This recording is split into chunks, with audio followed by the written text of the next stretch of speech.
Leaders. Sirti El-Ghariani, vous êtes membre du bureau exécutif de l'UDICA et président de la commission des affaires sociales de cette organisation. Une question qui retient l'attention de l'ensemble des Tunisiens est sans doute les négociations sociales dans le secteur privé. Il y a quelques jours, on annonçait la conclusion imminente d'un accord entre l'UDICA et le GTT. Le point de la situation, est-ce qu'il y aura un accord avant le 10 décembre, comme le souhaitait par exemple le président de la République, date de la remise du prix Nobel au quartet. Donc, pourriez-vous faire le point de la situation?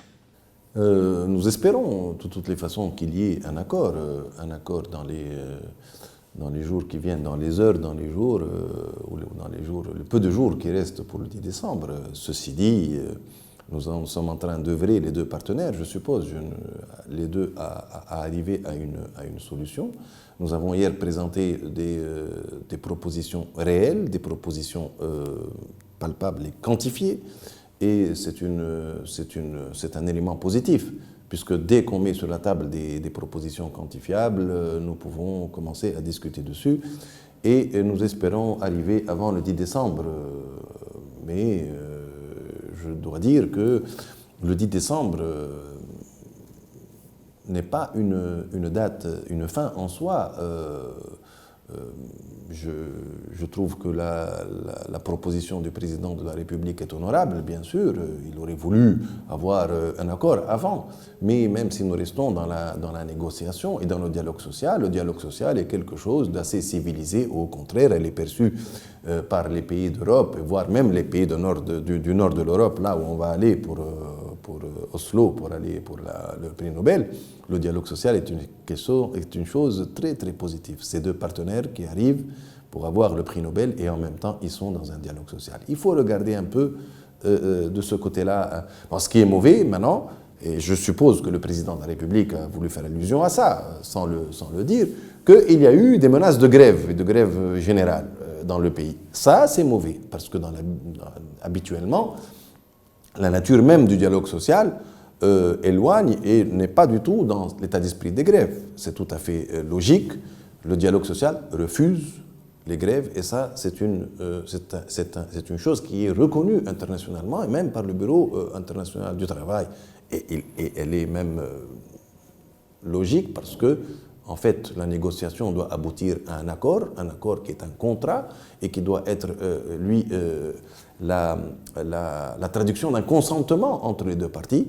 Et le consentement doit être sain et non vicié d'aucune pression quelconque. Sinon, l'accord lui-même serait un accord ou un contrat qui serait en quelque sorte pas très sain et légèrement vicié ou beaucoup vicié. Donc c'est pour ça que le président de la République voudrait éviter ces choses-là. Bon, maintenant, nous avons présenté, nous, en tant qu'UDICA, une proposition de 5% d'augmentation sur l'ensemble du salaire, c'est-à-dire le salaire de base et les primes dans les secteurs, et cela se traduit après en dinars pour chaque secteur, parce que chaque secteur a sa propre convention et sa propre grille de salaire, et sa propre structure du salaire.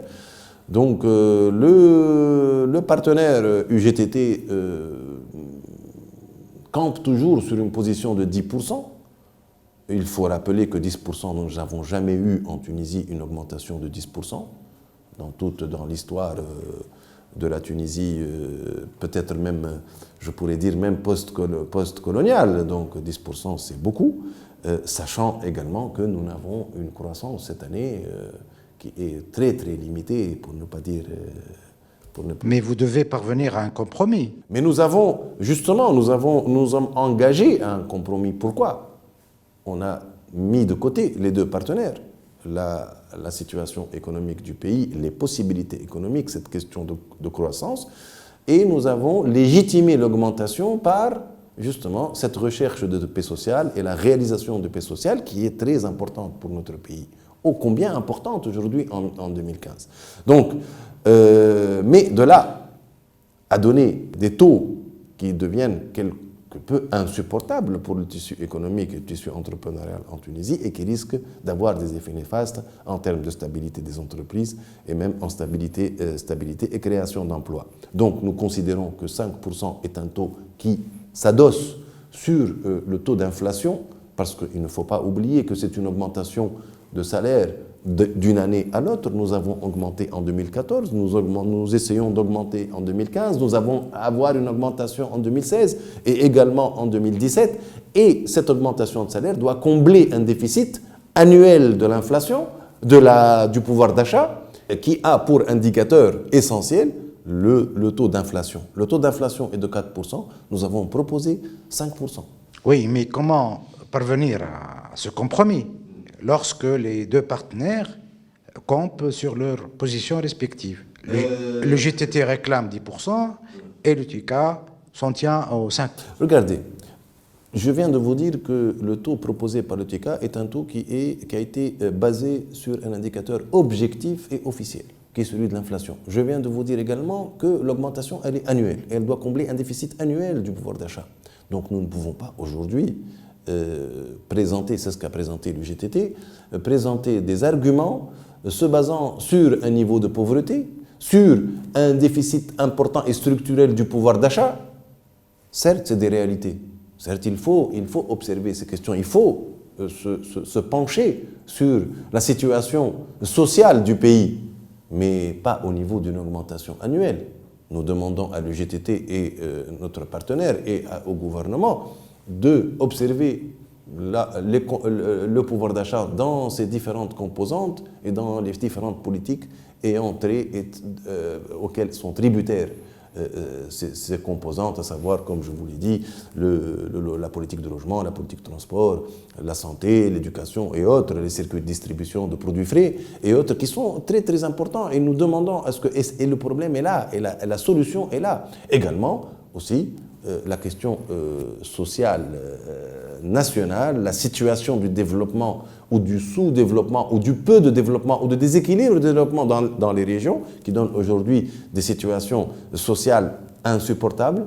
Nous avons dit également au gouvernement depuis la Révolution qu'il faut mettre à disposition dans le budget, et prévoir dans le budget de l'État un budget de transferts sociaux nécessaires quitte à combler cette problématique périodiquement afin d'atténuer ces problèmes et ce que je dirais, ces catastrophes individuelles existantes et pour qu'on puisse avancer, pour que l'économie puisse avancer. Nous ne pourrons jamais avancer quand il y a des gens qui sont sur la marge à la marge de la société et qui n'ont pas le minimum.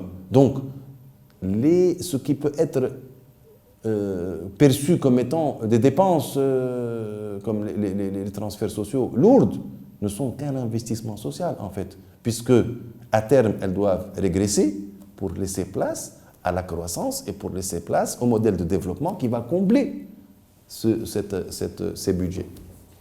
Dernière question, à l'heure où la Tunisie mène une guerre contre le terrorisme, un impératif s'impose, la paix sociale. Et nous savons tous que les terroristes profitent de la situation sociale précaire pour porter un coup dur à l'économie nationale et porter atteinte à la stabilité du pays, comme ils ont ciblé un secteur stratégique, le secteur du tourisme.